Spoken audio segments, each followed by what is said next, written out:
Umar bin Khattab radhiyallahu anhu menceritakan sabda Nabi SAW, "Ma minkum min ahadin yatawadda'u fayusbighul wudu'a thumma yaqul asyhadu an la ilaha illallah wahdahu la syarika lah wa asyhadu anna Muhammadan abduhu wa rasuluh illa futihat lahu abwabul jannati tsamaniyah yadkhulu min ayyaha sya'."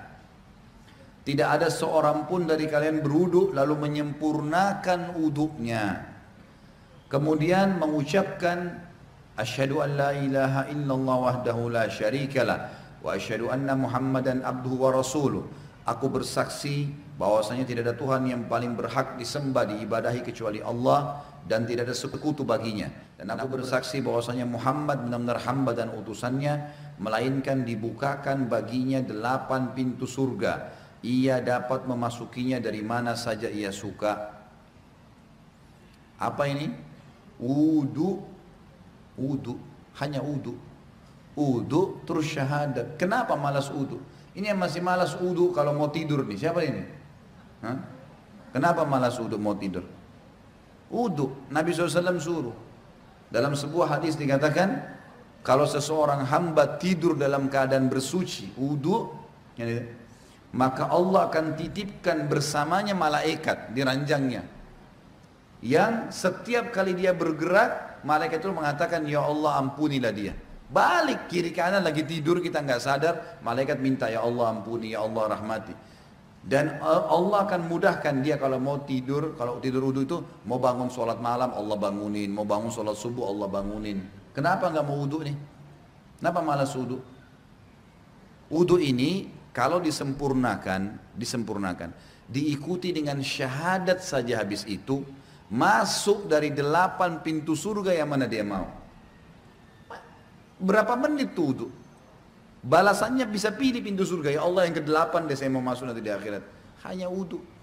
Wudu itu bukan cuma untuk sholat. Makanya para sahabat selalu wudu, batal wudu, batal wudu. Selalu, nggak pernah berhenti. Harus wudu. Tapi makna hadis ini adalah pelajaran pertama, Bapak Ibu sekalian, siapa yang berwudu dan menyempurnakan wudunya, menyempurnakan wudunya. Penyempurnaan wudu adalah menjalankan seperti sunnah Nabi Sallallahu Alaihi Wasallam. Ingat, yang paling pertama niat dalam hati mau wudu karena Allah perintahkan. Yang kedua, harus minimal tempat yang paling standar, minimal ya. Seperti misal wudu itu pergelangan tangan yang diperintahkan. Ini pergelangan tangan. Ini batas minimal. Penyempurnaannya adalah menyentuh semua batas minimal. Kurang sedikit wudunya nggak sah, sholatnya nggak sah. Makanya ada makna hadis menyempurnakan wudu. Maksudnya adalah menyempurnakan tempat minimal, dan kalau Bapak Ibu lebihkan jauh lebih baik. Sabda Nabi SAW, saya ingin sekali bertemu dengan saudara-saudara saya. Kata para sahabat, ya Rasulullah, kami saudara-saudara Anda. Kata Nabi SAW, bukan, kalian sahabat-sahabatku, saudara-saudaraku yang datang nanti sepeninggalku, kita-kita ini semua. Lalu sahabat faham, mereka berkata, ya Rasulullah, bagaimana Anda bertemu dengan mereka? Bagaimana Anda bisa mengenal mereka nanti? Karena ketemunya di hari kiamat. Kita ketemu dengan Nabi SAW kapan? Di hari kebangkitan, mahsyar. Bagaimana Anda mengenal mereka sementara Anda tidak mungkin kenal mereka, tidak pernah ketemu, mereka juga tidak pernah ketemu dengan Anda. Kata Nabi SAW, sungguh dari tempat-tempat wudunya umatku akan keluar cahaya yang terang. Dan tidak ada itu pada umat yang lain. Makna juga daripada hadis ini kata ulama adalah wudu itu hanya ada pada umat Muhammad SAW. Makna hadis itu karena dikatakan akan keluar cahaya dari tempat-tempat wudunya umatku. Maksudnya kalau umat-umat lain juga ada wudunya, berarti keluar cahaya juga. Sudah dibedain. Kata Nabi SAW, keluar nanti dari tempat-tempat wudu kita keluar cahaya semuanya. Dan bukankah seseorang yang memiliki kuda-kuda yang banyak bisa membedakan antara kuda-kuda itu bila ada kuda yang keempat kakinya berbulu warna putih, warna apapun badannya, tapi keempat tangannya, kakinya itu berwarna ada bulu putihnya. Riwayat lain dikatakan keempat kakinya dan bagian dahinya, rambut di bagian dahinya berwarna putih. pasti bisa dibedakan, oh ini kuda lain, karena warnanya kombinasi putih sama yang lainnya. Maka begitu pula saya akan membedakan umatku. Lanjutan hadis tadi, dan siapa yang bisa memanjangkan jamahan uduknya, supaya cahayanya memanjang, maka lakukanlah. Disunnahkan lebihan, misal minimal tadi pergelangan, lebihkan. Yang itu. Minimal wajah seperti ini maka dilebihkan sampai di bawah dagu. Kemudian siku, ini batas minimal, lebihkan sampai di lengan.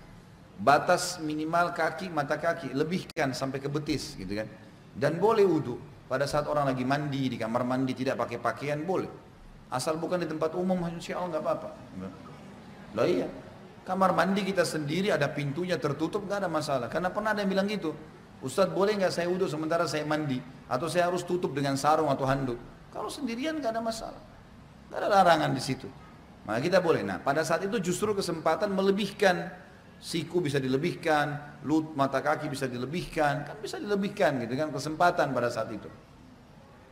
Wudu yang benar, yang dikatakan sempurna adalah contohnya mengambil air dengan dua telapak tangan kanan, dua telapak tangan, kemudian kalau keran lagi jalan juga begitu, menarik dari sisi punggung kanan ke pergelangan dengan tangan kiri. Ini dulu dimulai tarik dari sini, dilebihkan ini batas minimal lebihkan. Kemudian tangan kanan menarik untuk tangan kiri juga sampai batas lebih dari batas minimal sampai ke sini kurang lebih. Kemudian baru mempertemukan antara punggung dalam dua-duanya dan menyelat-nyelatkan di antara dua jari. Karena ini sunnah, Nabi SAW menyuruh menyelat-nyelatkan. Jadi ini baru satu ya, ini baru satu, ini baru satu.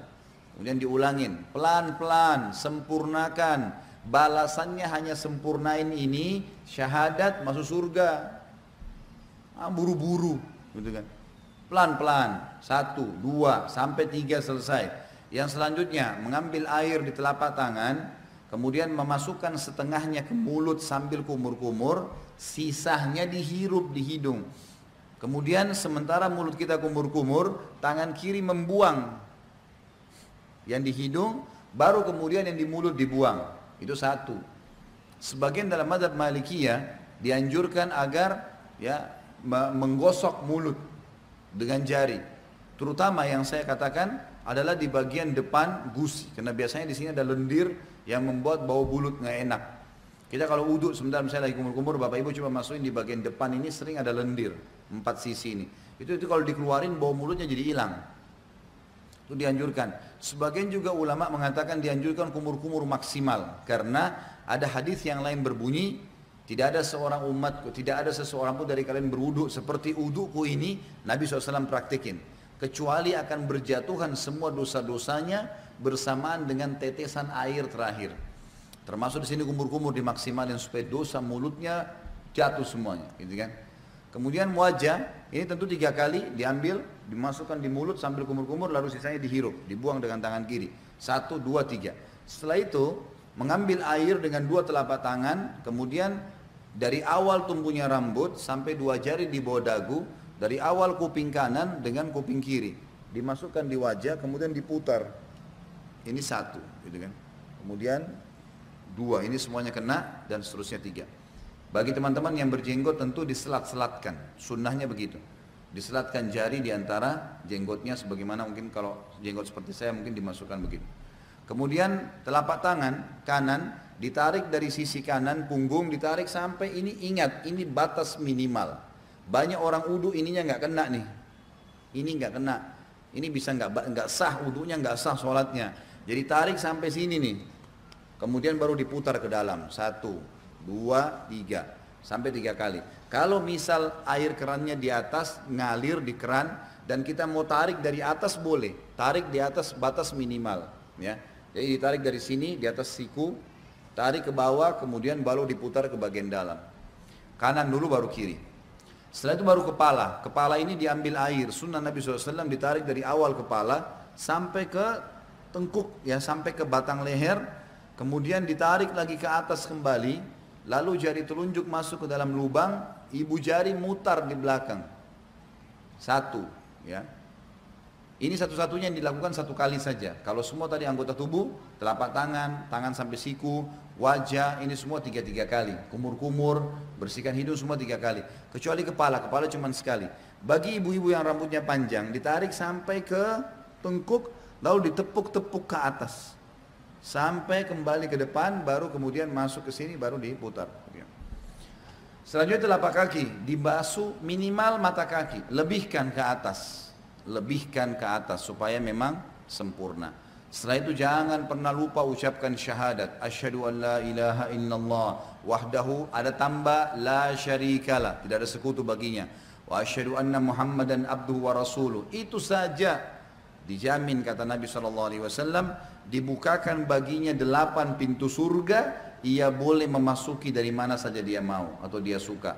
Di dalam hadis yang lain disebutkan bahwasanya Nabi SAW bersabda, riwayat Imam Tirmidzi, siapa yang membaca setelah syahadat Allahumma ja'alni minat tawwabina, sebaiknya dia membaca setelah syahadat Allahumma ja'alni minat tawwabina waj'alni minal mutatahhirin. Ya Allah, jadikanlah saya selalu orang-orang yang bertaubat, dan jadikan saya orang-orang yang selalu bersuci, bersih. Allahu a'lam.